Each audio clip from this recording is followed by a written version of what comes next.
हरे कृष्णा, राधे राधे। आपका स्वागत है आपके अपने चैनल राधा कृष्ण लीला में। आप सभी श्रोताओं का दिन शुभ और मंगलमय हो, इसी मंगल कामना के साथ आज की कथा का शुभारंभ करते हैं। प्राचीन काल में एक ब्राह्मण रहता था। वह बहुत निर्धन था, उसकी कोई संतान नहीं थी। उसकी स्त्री बहुत मलिनता के साथ रहती थी। वह स्नान न करती, किसी देवता का पूजन ना करती। इससे ब्राह्मण देवता बड़े दुखी थे। बेचारे बहुत कुछ कहते थे, किंतु उसका कुछ परिणाम ना निकला। भगवान की कृपा से ब्राह्मण की स्त्री की कन्या रूपी रत्न पैदा हुआ। कन्या बड़ी होने पर प्रातः स्नान करके विष्णु भगवान का जाप व बृहस्पतिवार का व्रत करने लगी।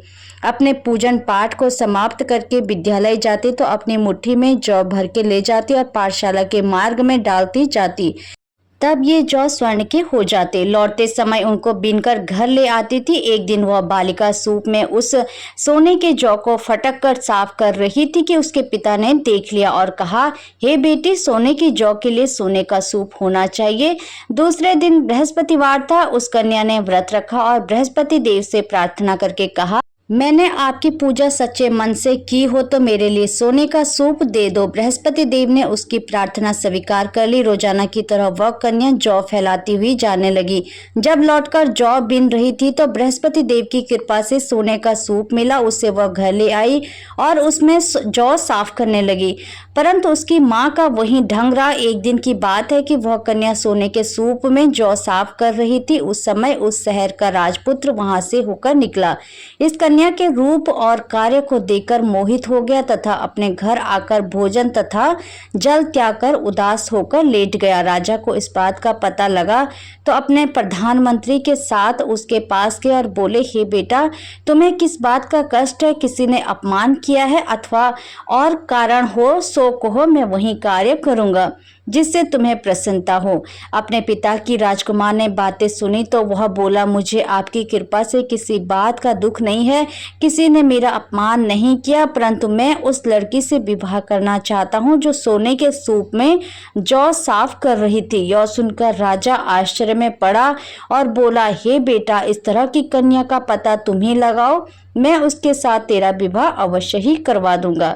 राजकुमार ने उस लड़की के घर का पता लगाया। तब मंत्री उस लड़की के घर गए और ब्राह्मण देवता को सभी हाल बतलाया।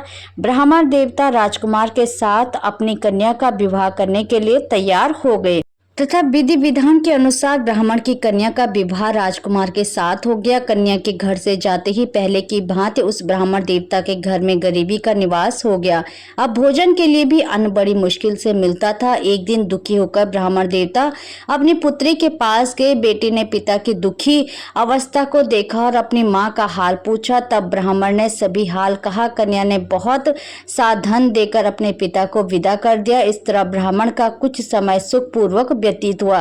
कुछ दिन बाद फिर वही हाल हो गया। ब्राह्मण फिर अपनी कन्या के यहाँ गया और सारा हाल कहा तो लड़की बोली, हे पिताजी, आप माताजी को यहाँ लिवा लाओ, मैं उसे विधि बता दूंगी जिससे गरीबी दूर हो जाए। वह ब्राह्मण देवता अपनी स्त्री को साथ लेकर पहुंचे तो अपनी माँ को समझाने लगी, हे माँ, तुम प्रातः काल प्रथम स्नान आदि करके विष्णु भगवान का पूजन करो तो सब दरिद्रता दूर हो जाएगी। परंतु उसकी माँ ने एक भी बात नहीं मानी और प्रातः काल उठकर अपनी पुत्री के बच्चों की जूठन को खा लिया।